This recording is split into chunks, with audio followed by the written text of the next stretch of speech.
Okay, so it's 8:30. Thanks everyone for joining us on our first ever online virtual breakfast briefing, the title of which is Fit for the Future, Shaping Education for Tomorrow's World.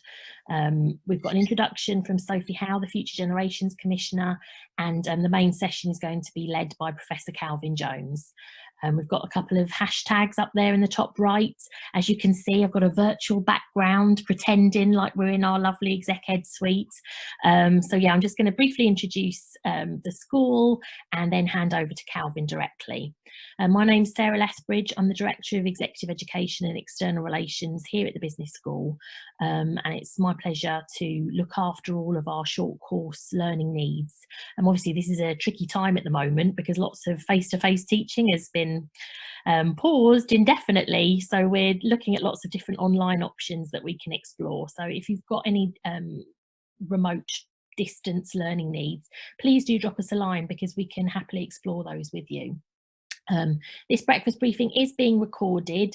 As I said, we've never done this before, so please bear with us. We've got a great team behind the scenes trying to manage all of the participants coming in and joining us, but it would be helpful if you could make sure that you keep your microphone on mute just while we're going through the main structure of the presentation. If you'd like to put any questions to Professor Calvin Jones, then please send them through to the core team via the chat function, and we'll ask him those at the end in a question and answer session. We're going to do lots more events online to keep our community together. I've got a couple of interesting ones lined up, particularly with the Life Sciences Hub, looking at what they're doing to help innovation in Wales from a healthcare perspective in these COVID-19 times. And please do join our community so that you can make sure you can be kept up to date of all of these developments. Also, we've got a professional programmes open evening. Me and other programme directors who look after our MSc in Human Resources, in Public Leadership, they'll all, I'll just mute everyone. They'll all be on hand to answer any questions you've got about our professional programmes. We've also got, just please get in touch if you want to find out more about the short courses that we've got on offer, that we will be looking to teach remotely at distance through this difficult period. So that's it from me. Please, again, any questions, put them in the chat to us and then we'll be able to feed those back to Calvin at the end.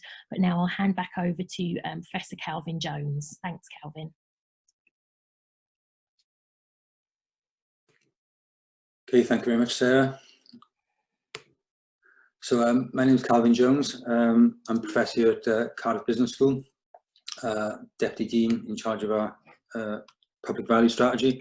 So this morning, I actually got out of bed early and put a shirt on for the first time in about 6 weeks. So you have to bear with me if I'm not quite up to the mark. We'll see how it goes.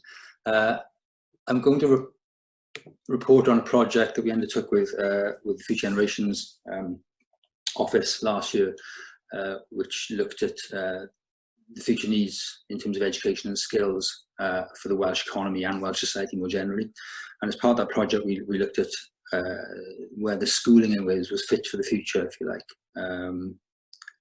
whether we were appropriately equipping our pupils with the right competencies, attitudes, skills and qualifications for the future. So I'm going to briefly report on that project this morning, the outcomes of it, but first we got a little introduction from Sophie Howe explaining exactly where the project came from and why we did it. So this video is about 4 minutes. Good morning and welcome to Cardiff University Business School webinar on education and skills for the future. I'm Sophie Howe and I'm the Future Generations Commissioner for Wales, and I've been working with Cardiff University's Business School and in particular Professor Calvin Jones over the last year to consider what sort of education we need to equip our young people with the right sorts of skills for the future. So some estimates suggest that a child entering primary school today, 65% of them will go on to do jobs which don't even exist, We know that artificial intelligence and automation is increasingly taking up a number of jobs already in Wales, and that is only set to grow. So what does that mean in terms of the sorts of skills that we need to equip our young people with? Of course, science, technology, and coding and computing and so on, but actually it's very unlikely that we're ever going to be able to overtake the learning of machines, and therefore some of the most important things will be to equip our young people with emotional intelligence, empathy, creativity, problem solving, cooperation.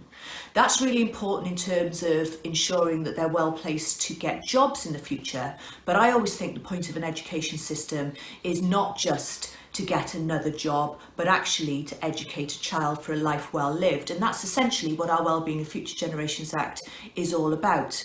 When we think holistically about some of the big challenges facing Wales, skills play an integral part of the solution to all of them.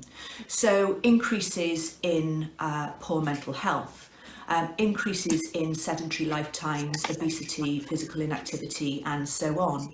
The challenge of meeting our decarbonisation target and tackling the climate and nature emergencies. The fact that we need to embed compassion and kindness into the way in which we deliver public services.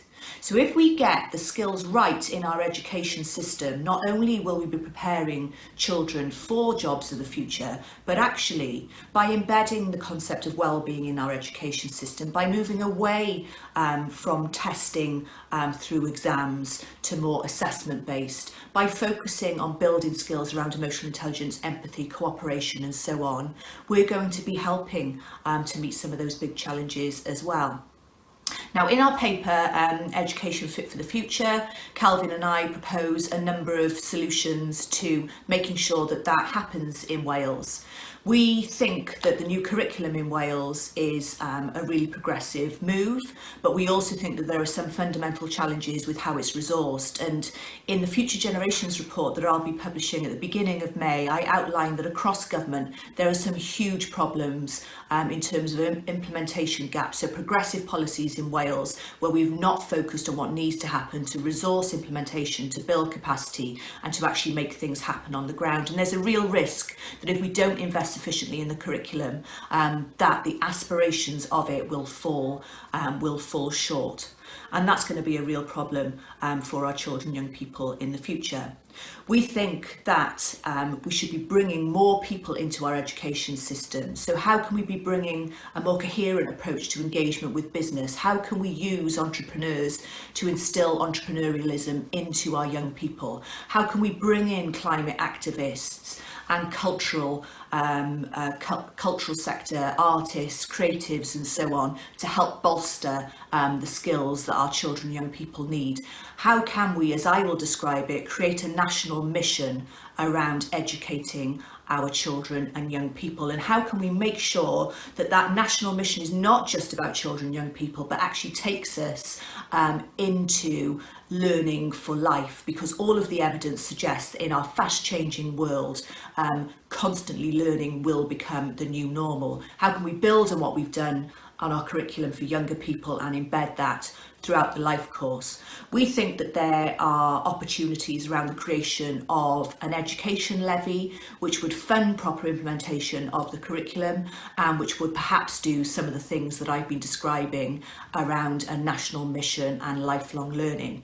And we think that that would be a really progressive move for the government to adopt. Interested to hear in what you think, and if you want any more of the answers, Kelvin's your man.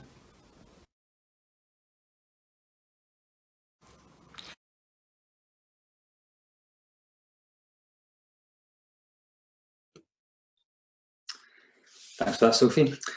So what I'm going to do over the next sort of half an hour or so is firstly briefly lay out some of the kind of reasons why we thought that we needed to take a kind of hard look at education and skills in Wales. And I'm not here going to kind of retread the old arguments about where we are in terms of our achievements compared to England or or other parts of the world, and Pisa.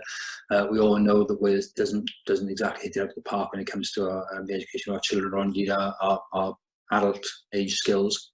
But just going to talk about some of the kind of upcoming kind of trends, or already here trends, and thoughts which mean that we're going to need to change the way we think about education.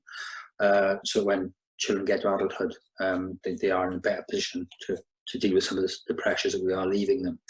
I could have pretended this was all about COVID, but it's not. So I've been touting this around for about 6 months now. This set of slides, albeit changing, but I think that the COVID crisis highlights the need to be able to react and to adapt to changes in the economy very, very quickly, which I think we're nowhere near at the moment.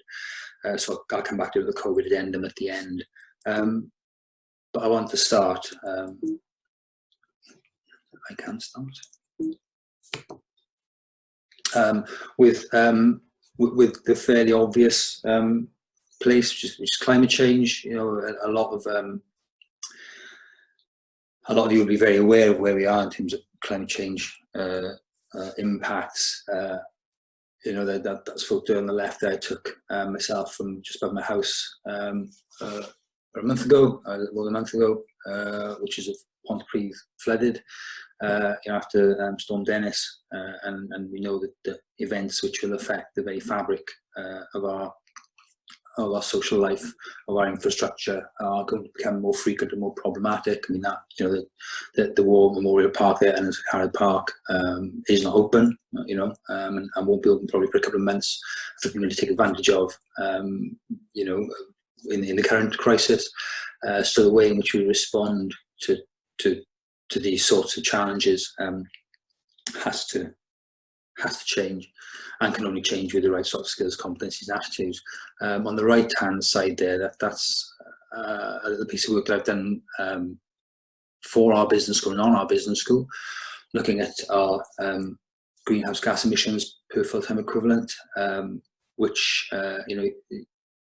the scale there on the left is tons per capita per annum. So, you know, we're looking at a business school which, when it brings students from all around the world to talk, to teach, and when it flies with staff around the world to do research, is creating significant amounts of carbon. Now, on the right, the right-hand bar there in that chart is the UK's annual carbon budget per capita for 2020 to 32. You can see the difference. You can see how my sector has to change in order to deliver the value that we deliver in a way which is far more environmentally friendly. Now, obviously, the COVID crisis has pushed us down that path much more quickly, and it's interesting to see and think about the ways in which we find co-benefits possibly from this very sad situation. But it's clear that the way that we educate, both in terms of content and pedagogy, will change significantly in higher education. This is some work that we've been doing within the Welsh Economy Research Unit in the Business School, which I'm also a member of, which is looking at where businesses are, particularly SMEs and social enterprises, in terms of the digital economy, and how far businesses in Wales are using broadband to access the key competitive resources, levers, product, services, ways of doing business, which will make them competitive with businesses in other parts of the world, other parts of the UK.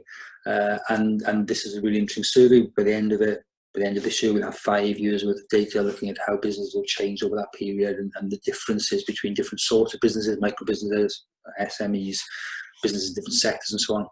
But this table here is just intended to point out that Wales has, as we all know, a really big urban-rural problem.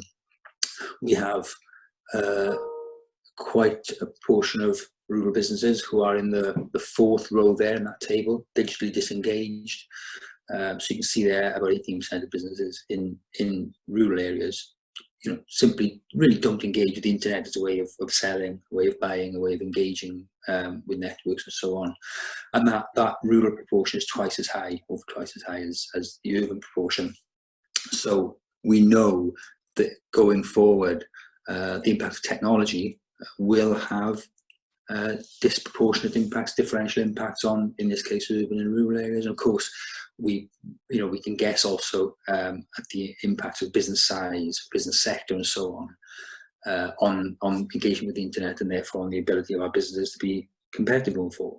Now, the argument often that you hear is that these businesses don't have access to broadband, they don't have access to the supply of fibre or internet in other ways that will enable them to take advantage of these new opportunities digitally. But we know from our surveys that the supply of infrastructure is really probably now the minor part of the problem, and there are businesses in that position, but this is also a demand side problem.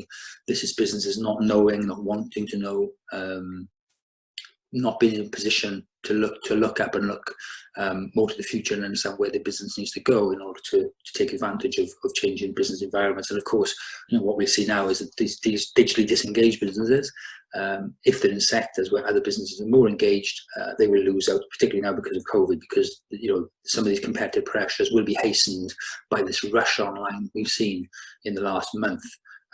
So again, bringing this back to skills and qualifications, we can't afford for the next generation of business owners across Wales to be in a position where they are lagging other parts of the world, other parts of the UK in their response to technology.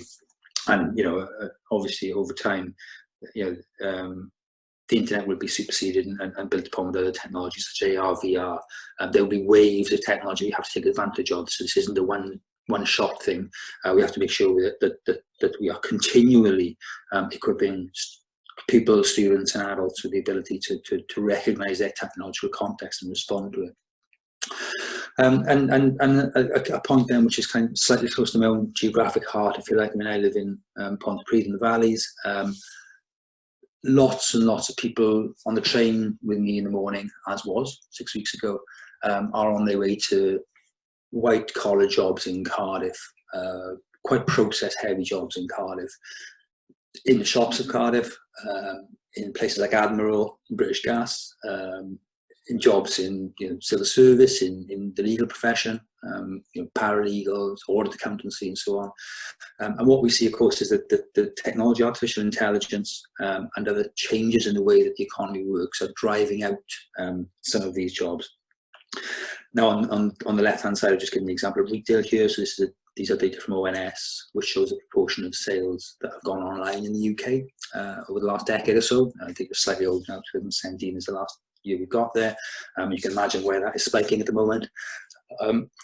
But you can see that we are moving fairly rapidly to a situation where in a few years retail sales would be probably half online, and that means that we will have a lot of surplus labour in sectors which were formerly very, very big demanders of labour. I mean, retail here, we can see the likely impact on retail, and clearly COVID will accelerate that. I suspect too that when we look at sectors, other white collar sectors where we've got, if you like, middle qualified people working, such as call centres, where we've got a lot of activity, not just in Cardiff, but also Newport and Swansea. Other big British cities are in a similar position. You can imagine that those occupations will be moving to be automated probably even more quickly now. If I was a large insurer looking at all my workers having to be shipped home to do their work, I will, yes, obviously be thinking about installing remote working, home working more rigorously and in a more longer term way to reduce my costs, my landlord costs, but also I'm thinking about how much easier it would have been if those had been bots in the first place and it hadn't been susceptible to a virus. So we need to think about how technology will affect some sectors which are really big demanders of labour, if you like, the middle area. So maybe people who don't go on immediately to a degree, but leave school at say A level, with a couple of A levels and go on to work in white collar jobs in cities. And those jobs may not be there in the number they are. Just as an aside on the right there, what this also does, this move online, is it reduces the public purse and the ability of public sector to deal with some of these challenges, retrain workers, invest in people. It's very rare that I cite research from the Daily Mirror in any of my academic work, but this is work done by the Centre of Retail Research and the Daily Mirror, which are 3 years worth of accounts from online and brick and mortar retailers across the UK. A big number, large number of big players, and they estimate that a brick and mortar sale for every £100 spent will generate about £17 in wages and taxes, whereas an online sale will generate just over £6.5, £7 in wages and taxes. So there's a really big sucking of value out of places, out of public treasuries. As we switch online, we need to think about this as we respond to try to reskill for the future. Another issue away from technology now, which we need to think about is, and again, this is kind of might think about and have a chat about whether COVID affects it or not, is how longevity will play out in economic terms. So it's a really good book by Linda Grattan and Andrew Scott on the 100-year life and how we respond as economic actors to 100 years of living, and with, in many cases, those years being fit, agile, economically active and productive years. We are many people that we're working into our 80s very happily and even beyond. And so the idea of a single career, the idea of stopping education at the age of 16, 18, 21, 26 after a PhD, for example, that's old news, because we will need to be responding constantly to waves of technology, waves of environmental change and ecological change, waves of demographic change, waves of migration, in order to make sure our skills are up to date. So the idea of continual learning along across your entire lifetime is a really important one if you are going to remain in a position where we can provide our people with productive, rewarding work over that period of their extended lives. And that's something that the UK is nowhere near. We do not have a culture of lifelong learning in the UK, and despite attempts to do so with things like apprenticeship levies and so on, and individual learning budgets, we've not really cracked this nut of being able to encourage people to carry on working throughout their lives, but something that we really need to do if we're going to be a successful, prosperous and inclusive economy going forward. So that's all the kind of challenging news, if you like. But of course, as Sophie has said, Wales is different to other places in that we do have a roadmap, we do have something of a guidebook to kind of show us a way towards developing an economy which is more inclusive and more responsive and maybe more flexible. And this comes out of the Future Generations Act 2015, which highlights both the ways in which the goal areas that we have, the 7 you see there on the left, and the ways we intend to reach those goal areas.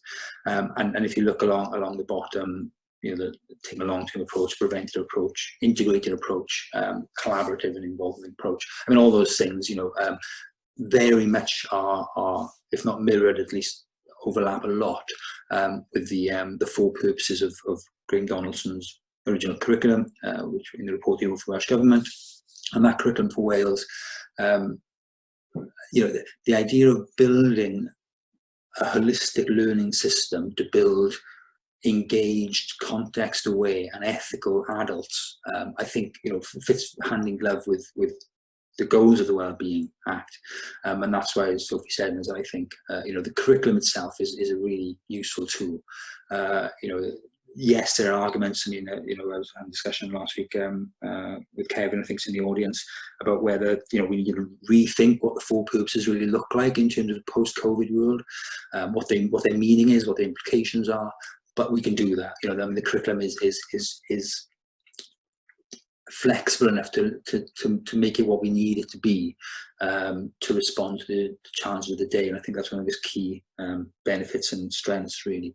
And also, the third kind of leg of this stool, if you like, is the public value strategy in the business school, where you are now virtually sitting, which also is about building context-aware learners who are ethically driven, morally kind of have a moral compass, and really want to do good. And that I think, and that's why I've been involved in both of these, on on the curriculum side with the Welsh Government and with Sophie Howe on the skills side, because what we're doing in the business school, it is something I think which is quite Welsh. You know, there's something which across these different strands and across the works of our NGOs and across the work of various cultural activities feels a little different about Wales. It feels a little more collaborative, a little more inclusive. For good and bad, you know, it's not always great in terms of challenge and so on, but we can do some different things in Wales. So I wrote this paper with Sophie last year, and it really is about a different Welsh approach to compulsory state school education. So this only goes to what's currently GCSE level, and the intention really is that this should be mirrored by a post-16 education piece of work, which I unfortunately don't have time to do. And I think, you know, obviously it needs to happen even more now, given where we are with COVID, and given where we were with regional skills partnerships and others who are trying to grapple with the idea of adult skills in Wales at the same time now as we've got an education system in the UK, higher education system rather, which was teetering and now I think will fall over. You know, it's fairly clear that higher education was very vulnerable to a shock. I thought that shock might be climate. I thought that shock might be diplomatic if we fell out with China or other Asian countries who stopped sending students to the UK. Turns out that shock might have been viral and that we're in a different world, and we need to respond very quickly to that. And that's a very big challenge for higher education. But this report is just about what schooling maybe should look like to respond to the challenges of tomorrow. So this part was part of it kind of fits under the Prosperous Wales theme for future generations kind of journey trackers, but I think it's got implications way beyond that, of course. And what I try to do is just think, okay, if we were building compulsory schooling in Wales with a blank sheet of paper, what would it look like? Rather than an incremental approach to go from where we are now, you know, by tweaking GCSEs a bit, by tweaking, you know, teacher training a bit. This was largely a desk-based synthesis. There's some key stakeholder interviews, so I talked to a number of civil servants, I talked to a number of third sector actors, I talked to a few kids, I talked to a few people who are in teacher training and in and about to become teachers through PGCE and so on. And I talked to teachers, obviously. So this is not a big research study. This is something which we did for free in the business school because we saw this as being something we're interested in and we wanted to help Sophie with. And the other thing to say is I'm very much a non-specialist. So, and much like many people, probably not in this audience, until 2 years ago, or 3 years ago, I didn't really think of school education, except insofar as it affected my own kids. I've got an 8-year-old and a 13-year-old at the moment, so one will get the new curriculum and one won't.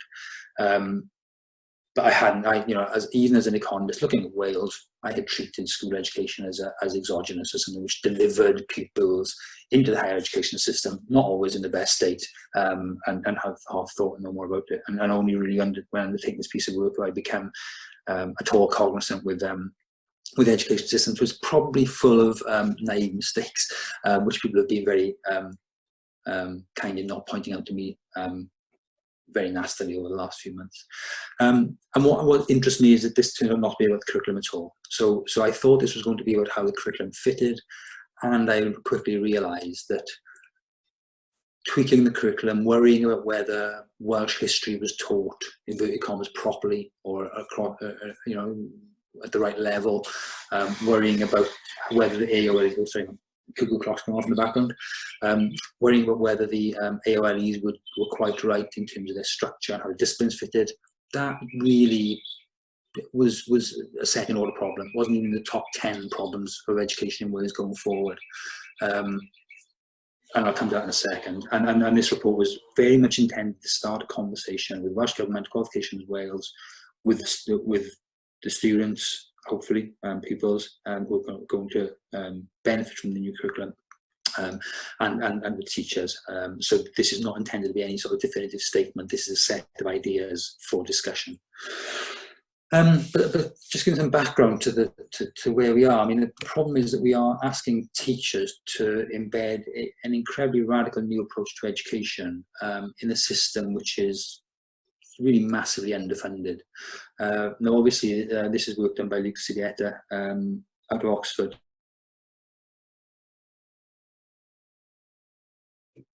Sorry, say that again. This is work done by Luke Sidieta out of Oxford University, and this is well worth looking at. Luke's work is really good on what education looks like both in Wales and England. But you can see here that the impacts of austerity have been really stark on the per pupil level of expenditure in Wales in schools. And this is complicated because, of course, schools aren't directly funded by the Welsh Government from the block grant. They are funded via local authority, education authorities. So, you know, the money that goes to schools is subject to all sorts of pressures. You know, it's not health for a start. You know, so this is, even though it's a very big part of the Welsh budget, it's firstly not directly spent by ministers, and secondly, it's not as politically emotive as the other big bit of Welsh budget spending in terms of health. So, you know, and like the health budget, which has seen reasonable protection, not great, over the last 10 years during austerity, education budgets have been, you know, collapse is maybe a strong word, but I think a 9% cut by 2021 by next year is a bit of a collapse in per pupil spending. So how we expect teachers to implement a very radical, very forward-looking, completely different way of teaching in schools where we have this huge shortfall of money in current expenditure, you know, is really problematic. I think we shouldn't forget that as we go forward and discuss the rest of what we'll be talking about. The other thing that became clear to me fairly early on is that qualifications in schools hinder any sort of move towards a more progressive and enlightened education system. I mean, I didn't do GCSEs, I did O-levels, and I was the last but 1 year doing O-levels, back in the mid-80s, in 85 I think it was. And yes, the GCSEs, even that my son is doing now, the GCSEs that have been done over the last 30 years, are not very different to the O-levels that I did, certainly in terms of the history, geography, other disciplines, in terms of maths. We really are talking about qualifications which effectively, and the approach to qualifications, which, you know, are decades, generations, if not centuries old in their paradigm and ethos and understand of the way in which you try to attribute a level of competency to a child, because they are largely, unfortunately, still about the memory retention process, you know, and these are the sorts of skills that are not going to be useful, as Sophie said earlier, going forward. We are not going to be called upon in our jobs to remember things, because we have Google, and we will have AI, and we will have bots, and we will have other ways of recalling things. So, you know, the idea that after a 2-year period, or in my son's case 3-year period, how much you can remember, or how you can apply processes to mathematical equations in order to get the correct result, is, I think, possibly the worst way of assessing how adaptable, flexible and productive a child will be as they become an adult, let alone what a good citizen they will be. And everybody knows this. Everybody has known for a number of years. I mean, this is Kenneth Baker, who is in part the generator of the GCSEs, the originator of the GCSEs. You know, has everyone from the CBI through to teaching unions, through to politicians, know that GCSEs are no longer fit for purpose. So my report, you know, made it very clear that the curriculum could not work if at the end of 2 years pupils were faced with similar sorts of things to what they're doing now in terms of requiring to remember things, because teachers will simply teach the exam as they always have. The other thing this is probably the biggest shock, actually, was when I read the Eston report for 2018 on schooling in Wales, and discovered that a third of schools in Wales simply aren't doing their basic job properly. And I thought that's a very harsh statement. and I'll qualify it because in some cases, not only because of financial pressures, schools are simply unable to do their job. They are unable because of the sort of pupils they have, the sort of situations they're in, the sort of budgets they've got. They are unable to provide even the most basic numerical and kind of literary learning to children. So, I mean, the Eston report is quite difficult to kind of summarise, really, because what they say is that, you know, a third of schools don't teach numeracy well. A third of schools do not have a coordinated approach to literacy development. A third of primary schools do not teach ICT properly, and you know, I have an experience of that. These may all be the same schools. We may be talking about the same thirds of schools, possibly in the more deprived areas of Wales, which are failing their pupils for lots of reasons outside their control. Lots of reasons to do with teacher retention, the ability to keep good people teaching in Wales, the ability to hire good head teachers into poor places. And the second half of that quote there, which is directly from my report, you know, it's still the essence, just a lack of teachers' confidence and knowledge is the main reason behind poor performance. So teachers are unclear, not confident, unable then to deliver the education to the children that is needed, and that hints at that our teacher training system is itself simply not fit for purpose, and that teaching is not a learning profession, maybe in the way we'd like it to be. And of course, as digital technologies become more embedded in schools, you know, again, forcibly now, some of these inequalities are going to become more stark and more problematic. And you know, what I say is that you know, we can't leave this all to teachers. I think it's very difficult to expect any teacher, maybe in their mid-50s, to be able to tell 12-year-olds how to safely engage with social media. I think that will always be very, very difficult, and we need to widen the pool of people who are engaged in teaching in order to bring some different voices into the matter. So what would education look like if it was, in inverted commas, better?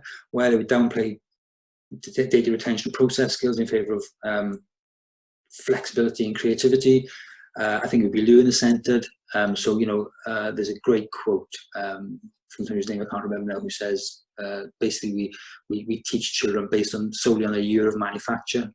You know, so because my daughter was born in a certain year, she gets taught with 30 other people all born in the same year as her, and that's the only thing you've got in common. There's no bespoke, people-centred approach to progression. And that, I think, is a problem. We've got standardised ladder progression, which may go away a bit in the new curriculum, but we have to make sure they do go away at GCSE level as well as earlier than that. And we don't go back and teaching disciplines as we get towards the age of 15, 16. It needs to be purpose-driven, ethically aware rather than processy. And this key one I've put in bold there, divorces learner achievement from measures of institutional quality.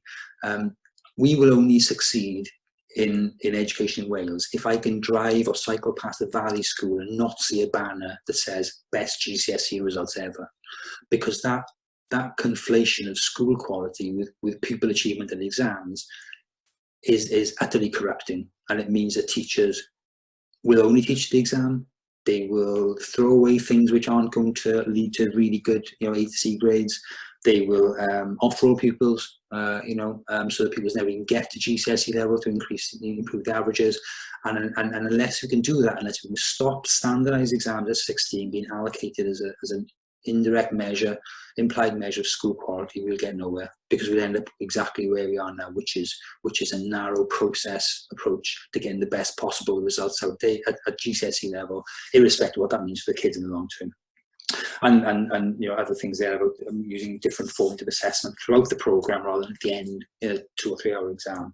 Psychologically aware and inclusive, so we've got, you know, this idea of adverse early years experience, adverse childhood experiences, being placing pupils in a position where they simply can't learn because they're in fight or flight mode. That's really important to be aware of within school context, so that everyone can be educated properly. And the last thing there, I say, embedding orientation to lifelong learning, which is very important for reasons already gone into. So my recommendations to kind of finish off. The new curriculum, I think, is fit for purpose. You know, we can argue about bits and pieces. I certainly worry about the level of autonomy which is being given to teachers, and the absence of guidance on content. I think there's discussions to be had there about how much content It's made available to teachers centrally, so they can put the building blocks in, particularly in areas where they've not taught before. Business, for example, my own area, where many teachers have no experience of teaching, have no degree in business management or economics, and yet now will be expected to teach students business. I think that's a problem when you've got no guidance or content effectively coming from Welsh Government. But what I've suggested here is that the delivery of the curriculum is not possible in the current situation, let alone the dual stream of Welsh in schools, which is another issue which, you know, I don't really go into in the report, but you know, to expect these schools to become effectively bilingual schools at the same time, I think is incredibly challenging. And we need to rebuild teaching as a true learning profession in order for that to work. I think children's learning must become the concern of more organisations in Wales. You know, how many companies do we have, company representatives do we have, you know, people from organisations representing companies who completely criticise the output of schools in terms of the qualifications and orientations and skills of pupils, or indeed of students that, you know, after degrees, you know, these kids are not fit for purpose, they're not ready to work in an environment, and yet these companies take no interest whatsoever in schooling and never have, to a large part. You know, so we need to get companies, third sector, civic society, and others more engaged in the idea of schooling as a national mission, education as a national mission, as Sophie said. GCSEs are unfit for purpose. I think, you know, there's a strong argument I think, for a far more narrative approach to people assessment. It's only because my wife came back from my mother-in-law's a couple of weeks ago, and the mother-in-law placed on the front, you know, because she's in lockdown, a load of old documents that were my wife's, and they included some of her junior school reports, where it said, you know, Josie is really good at this, Josie prefers this sort of education, Josie really likes gymnastics, she's not so fussed on, you know, that. So this narrative, pupil-centred approach, which we had in junior schools, still have in junior schools, to me seems much better than an A or a B, in terms of understanding what a pupil and then a worker or then a citizen will like to be good at, will be flexible towards, creative at. And I think a more narrative approach to assessment would help employers, would help universities and others understand what sort of person they were getting, because it is a person, it's not a grade, for future education or for work. And then I think, you know, the idea is, I just don't see the arguments for standardised exams at all at the age of 16. Almost nobody goes to work straight from school with GCSEs as their entry point and the thing they wait to get a job. Some go to apprenticeships, some go to family businesses, but the idea you need a standardised exam at age 16, which then becomes some sort of measure of teacher performance, I think is ludicrous. I think it's about time we faced up to that, and that we stopped publishing standardised test results for 16-year-olds. I think it's just the way it's being gamed at the moment. It's beyond silly. There are problems with disciplines. You know, as I say, you know, that even with the new wider areas of learning in schools, if we wanted to teach something like climate change to pupils, then we need to be teaching that across certainly geography, certainly business, certainly science. You know, there are cultural and behavioural elements in there, and these elements stretch across AOLEs. So it's really important that even though we've got these wider areas of learning now, that we don't think of them as big as silos, and teachers are able to teach across and examine across AOLEs, in order that if we set a question in the exam, you know, about, say, climate change, if we have exams by that point, then at least if people will be picking from different areas to be able to deal with the wicked problems, the multiple context problems they will be dealing with in their real world lives. And the one thing, I mean, to be fair, this idea the germ came from a discussion I had with the head of skills at Welsh Government, Hugh Morris, who talked about something called Taylorism and how it grabbed hold really in the early part of the 20th century, where we effectively invented a load of professions like accountants and lawyers, and lots and lots of other professions, which have become embedded. And again, I would argue are not really fit for purpose. If we were inventing professions now to think about being fit for the future, we would invent professions like caregivers, particularly now with COVID, obviously, placemakers, to make sure places can flourish and provide well-being for their people, eco-warriors to deal with ecological and climate crises. Now, we have in Wales every part of the jigsaw that we need to build those new professions. We could invent these professions from the age of 3 in nurseries through to the end of our education system with PhDs. Every single part, every lever that we have is available to us in Wales. We can't complain this is a reserve market. We can't complain we don't have the power here or the money here in Wales. If we wanted to, we could throw away, obviously, maybe in some collaboration with the big accountancy and other professional bodies, but we could throw away the idea that the 19th century professions are something we are stuck with. We can think about how we build a better set of professions to deal with future needs. And finally, you know, as Sophie's already said, I think to do any of this is impossible on current budgets, and I'm suggesting that a hypothecated Welsh education levy would directed to schools, hypothecated, directed at school education, is the minimum necessary. You know, I mean, we are talking, I think, if we had something like £250 million extra per year, which is about, I think, about half, 3/4% of a pence on income tax in Wales, you would be looking at getting back to where we were in terms of per pupil education spending in 2010. So £250 million a year just to get back to 2010. I think that's the minimum we're looking at. I think without this levy, without some way of putting money into schools, which can't be diverted into other areas, we may as well not start a new curriculum, frankly.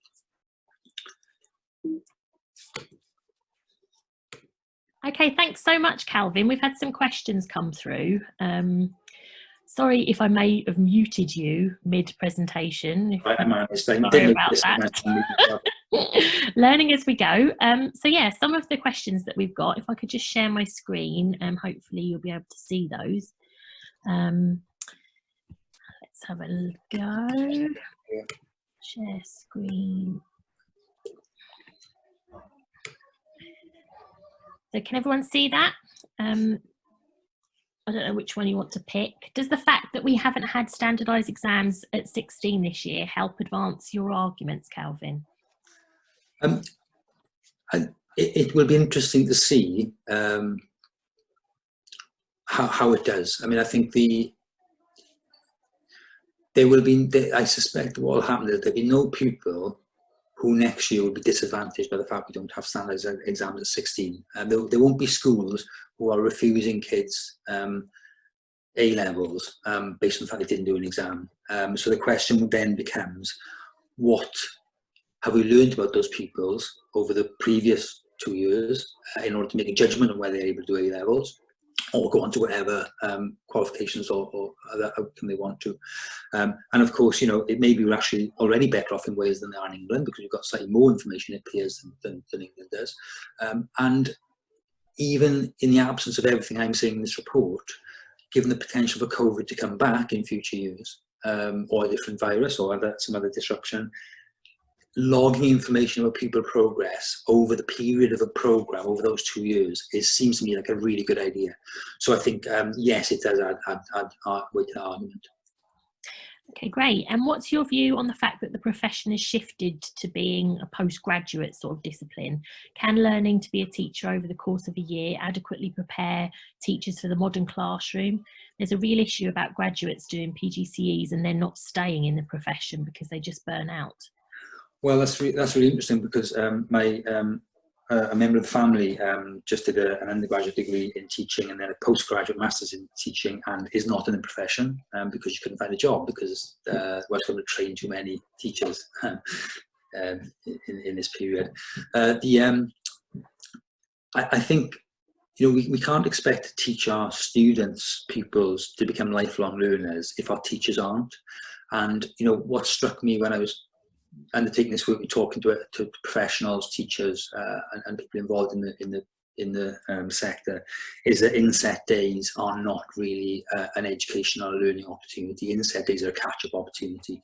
You know, there is obviously some learning that goes on, and you know, this is largely anecdotal. So I only visited a few schools, but there seems to be quite a varying kind of approach to how you deal with inset days in schools. And some of the bigger schools with more resource can put on more formal activities on inset days, but we need more of them, many more of them, I would argue, certainly in terms of new curriculum coming in. and they need to be, I think, I struggle to see what CPD, what continuing professional development, looked like for teachers. In a way which, if I'm looking at planners, I used to work with planners for my sins for a decade in public sector, and you knew what CPD was for planners, or for accountants, or for other professions, and I struggle to see what that looks like for teachers, and I think that's a big issue. So the idea you can just fit all your learning in at the start of your career, and in 30 years be dealing with, as I say, there are people now who did their training like in the 80s, who are dealing with TikTok, in the classroom. I find that's going to be really difficult. So yes, we need to have a much more kind of progressive and spaced out approach to teachers learning, and somehow integrate Inset days with PGC, so it's seen as part of the same continuum rather than two different things. Couple more here. Someone's suggesting that it might be an underestimation of the tax rise that would be required. Do you have any further thoughts on that? Well, so I mean, I didn't do the formal maths on this because it wasn't central part of the report. But obviously, if you earn less than £10,000 or so, you don't pay tax anyway.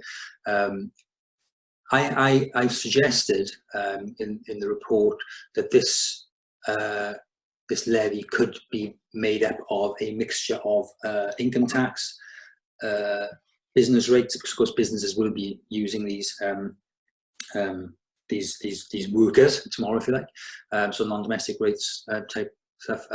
Council tax is an opportunity as well, which of course council tax can be more progressive if it's based on effectively wealth. There are loads of taxes that we do not use in Wales. Land tax is another one which is being looked into. It is not beyond the wit of man to generate a couple of £100 million for the Welsh economy without bearing down the poorest. I mean, frankly, given the level at which we, I understand that there aren't that many higher tax earners in Wales, but in terms of wealth, Wales is actually smack bang in the middle of the UK distribution of regions. We have quite a lot of people who've got sitting on quite a lot of assets who don't get taxed at all. So I'm perfectly happy to have a conversation about that. But the principle that we need to put more money into the education system and hypothecate that money, I think, is a really important one. And then, yeah, good question around, we're in the middle of a social experiment at the moment. Everyone's educated and home educating their children right now, most people. Do you think that we'll be able to learn anything from this? Oh, yes, I think that's a really interesting question. And I'm going to say what I've been saying to almost everybody who's asking me about COVID things in the last month, and I don't know. I don't have a clue at the moment. I think it's too early to say. But I think there's going to be a real tension, almost like an elastic kind of tension between the elastic snapping and us going off into a world where maybe kids only do go to school, or maybe where people learn in different contexts in different ways, building on what we've seen in the last month. I absolutely agree that inequality is a real issue. I mean, what we're seeing, for example, we're talking about taking children maybe, or adults, in September based on predicted grades. We know predicted A-level grades tend to disadvantage students who are poorer, from disadvantaged backgrounds. Teachers don't think they're going to do so well because they're not nice white middle class kids, so they assume they're going to do badly at their A-levels. In fact, they typically don't do as badly as teachers think. So we know that inequality is baked into this remote working system and this change, and we need to be very careful of them. But we could snap that elastic and go off into a new world. But there's going to be, I think, an equal desire to get back to some sort of normal. How soon can we get back to 5 days of work, 5 days a week back in work, pupils sitting in serried rows in classes, again, looking at a teacher, drinking stuff in a one-way kind of taught environment. And I don't know which way it's going to go. And I suspect that actually, if we do see social distancing extended over certainly the end of this calendar year and into next year, I think a whole year of this will snap the elastic. If we do this for 12 months, we won't go back to the way we did before. Okay, thank you. Last question. Let's pick one.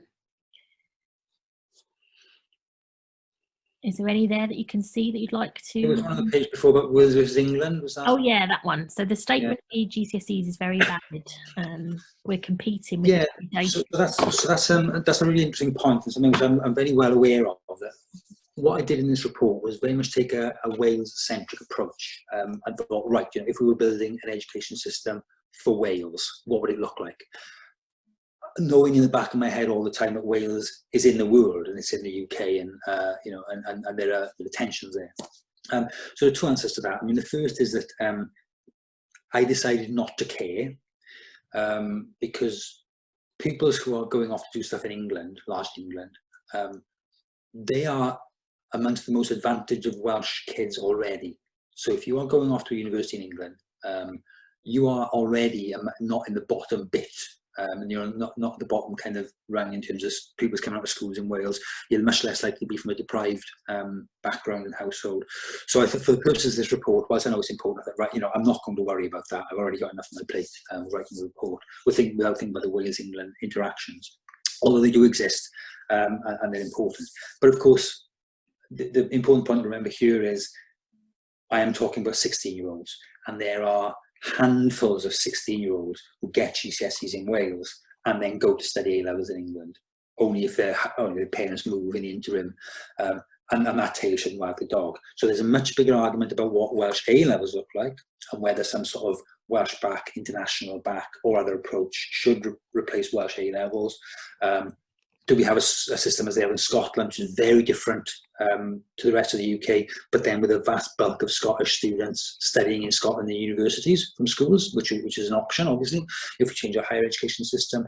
All that is really important, but it's for kind of part two of this report, as I say, which hasn't been written yet. I think at GCSEs, it's much less of an issue because children don't move. Okay, so I think that's it for today, everyone. Thanks ever so much for bearing with us and participating. Really, you know, we're really pleased with the numbers. We're definitely going to be doing more online events. Please do get in contact with us in Exec Ed. Let's just get a email address up there with your ideas about events that we could host, because we're just so keen to keep everybody together in these times. So thanks ever so much for Sophie for her introduction. Thanks so much, Calvin. You managed to keep 100 people listening to you throughout the entire presentation. And so Sarah, if we could take some sort of screenshot of the chat. Don't worry, I did. So we've got everything recorded. We'll be releasing this you know, once we've tidied up, cut off. Do we have the text as well on the right hand side? Yeah. Yeah, I'll save that. Brilliant. So thanks everyone, and please sign up for our community if you're not already a member, and we'll keep you informed of all the things that we've got planned. Okay, thanks for coming, everyone. Much appreciated. Thank you.